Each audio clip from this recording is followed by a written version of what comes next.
Ang tawag ng Diyos ay para sa lahat, lalo na sa mga nakakaramdam ng di karapat-dapat.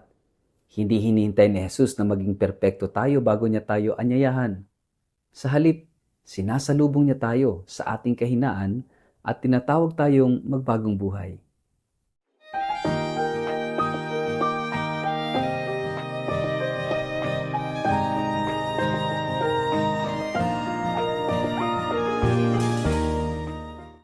Ang mabuting balita ng Panginoon ayon kay San Lucas.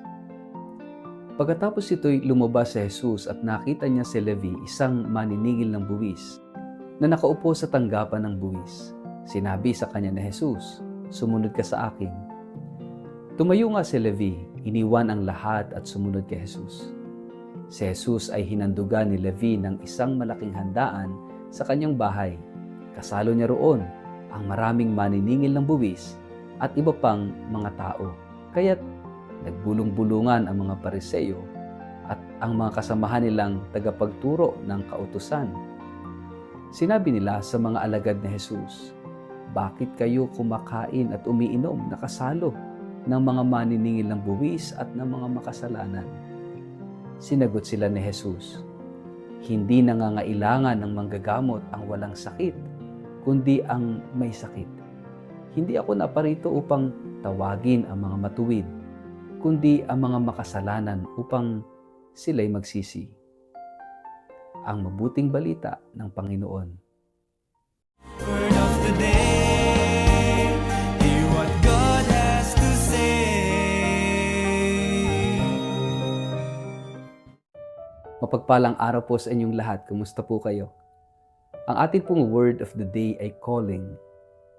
Mga kapatid, tayo ay nasa araw na ng Sabado pagkatapos ng Miyerkules ng Abo at bukas first Sunday of Lent, unang linggo ng Kwaresma. At tila ba bukas pa lang tayo talaga mag-uumpisa ng ating Lenten journey. So ano ang tawag natin sa mga araw na ito after Ash Wednesday? Well, iba-iba ng pagtingin ng mga liturgies tungkol dito.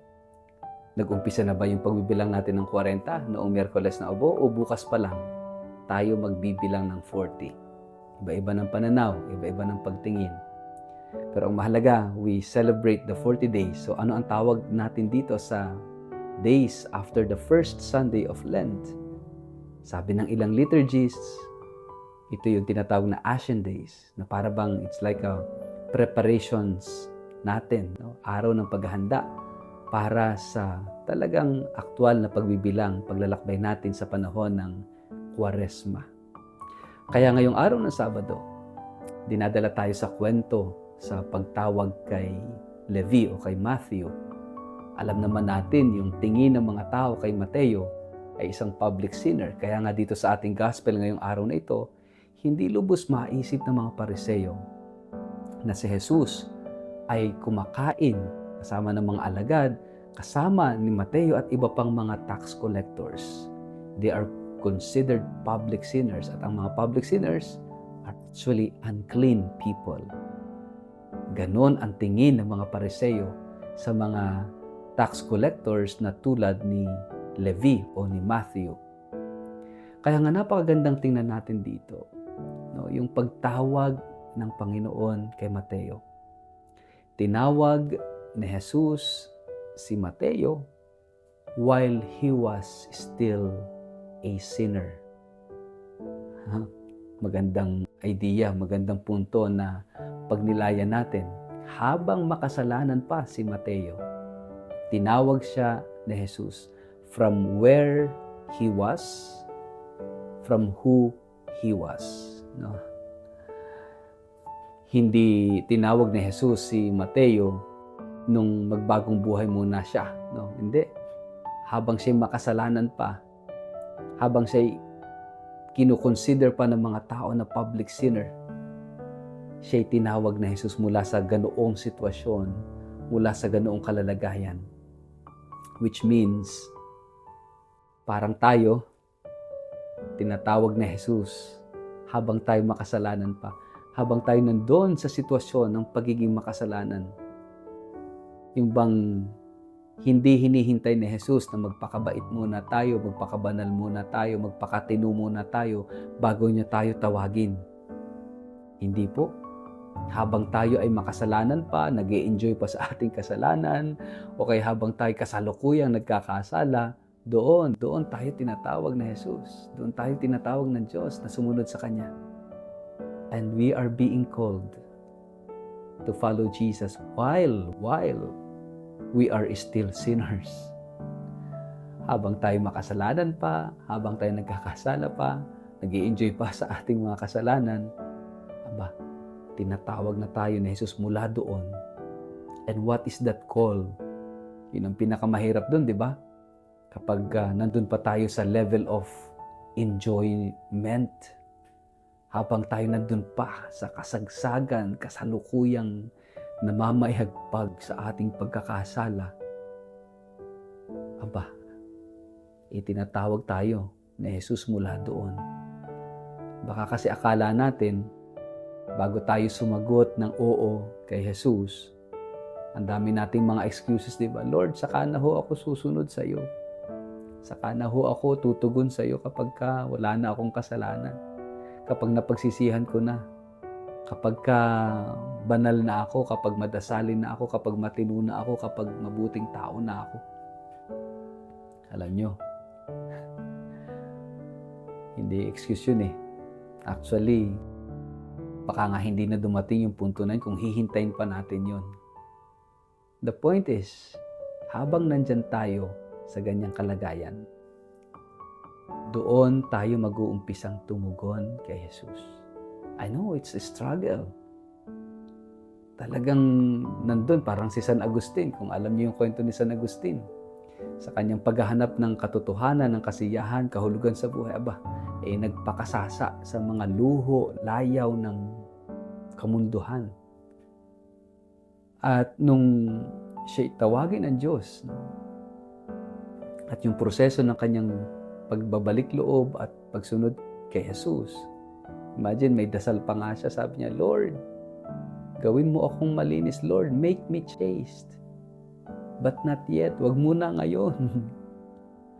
Bukas na lang o susunod na araw na lang, para bang nandun yung struggle ni San Agustin, dahil yung hinahatak siya pababa ng kanyang pagkamakasalanan, yung memory of sin, no? yung alaala na minsan yung memory na yun hinahanap-hanap, at kumbaga para bang gustong gawin at ulit-ulitin ulit, no?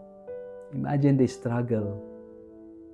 Pero ang tinitingnan ng Diyos yung struggle. Alam naman ng Diyos na kapag tayo nasanay, kapag tayo ay nalugmok, kapag tayo nagpakasasa sa ating mga kasalanan, alam naman ng Diyos, it will never be easy for us. Di ba si San Pablo nga, nagdasal din kay Jesus, nagdasal din sa Diyos, Lord, alisin mo naman yung tinik sa akin laman. Sabi niya, 3 times, sabi niya. Hiniling niya sa Diyos na alisin yung tinik sa kanyang laman. At ano ba yung tinik na yun? Ito yung mga weaknesses. Ito yung kasalanan natin, even the memory of sins. Pero ano sabi ng Diyos? No. Because my grace is enough for you. Yung grasya ko, biyaya ko ay sapat na para mapagtagumpayan mo itong mga tinik na ito, itong mga kahinaan na ito.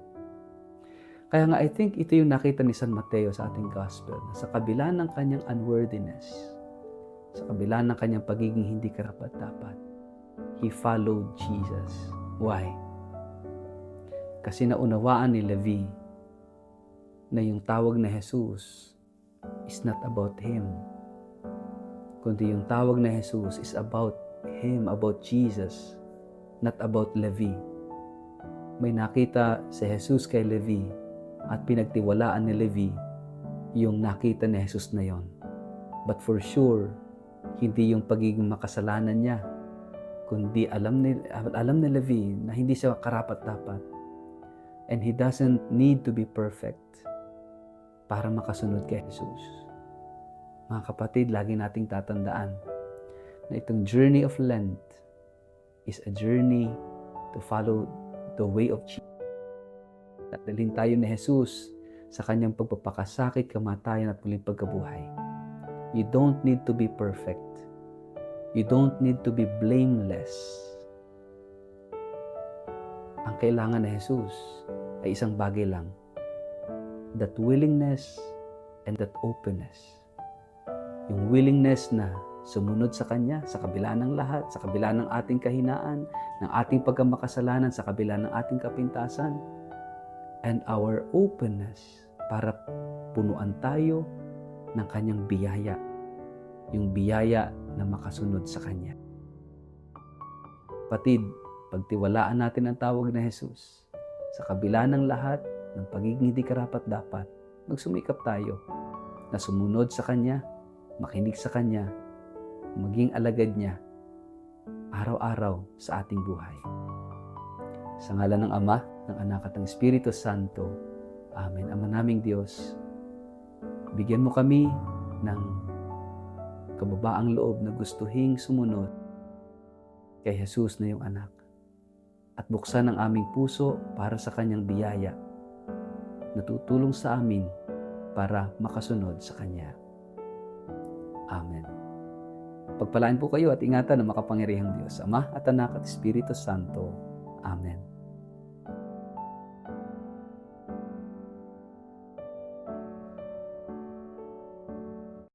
Mga kaibigan, inaanyayahan ko kayo na sumama sa akin sa isang pilgrimage sa Eastern Europe mula May 20 hanggang June 5 ngayong taong ito. Bibisitahin po natin ang Switzerland, Liechtenstein, Hungary, Slovakia, Germany, Czech Republic, Poland at Austria. Lalakbayin natin ang mga yapak ng mga santo, mananalangin sa mga kahangahangang simbahan at palalalimin ang ating pananampalataya ng sama-sama. Higit pa po ito sa isang paglalakbay. Ito ay isang espiritual na karanasan. Kaya sana, huwag nating palampasin ang pagkakataong ito. At para po sa mga karagdagang detalye ng pilgrimage na ito, at kung gusto nyo magpareserba, makipag-ugnayan po kayo kay Toby sa 0917-317-4536 o mag-email sa inquiry@tobiyahe.com. Magsama-sama po tayong maglakbay sa pananampalataya at maranasan ang presensya ng Diyos sa puso ng Europa, lalong-lalo na ngayong Hubileo ng Pag-asa. Magkita-kita po tayo.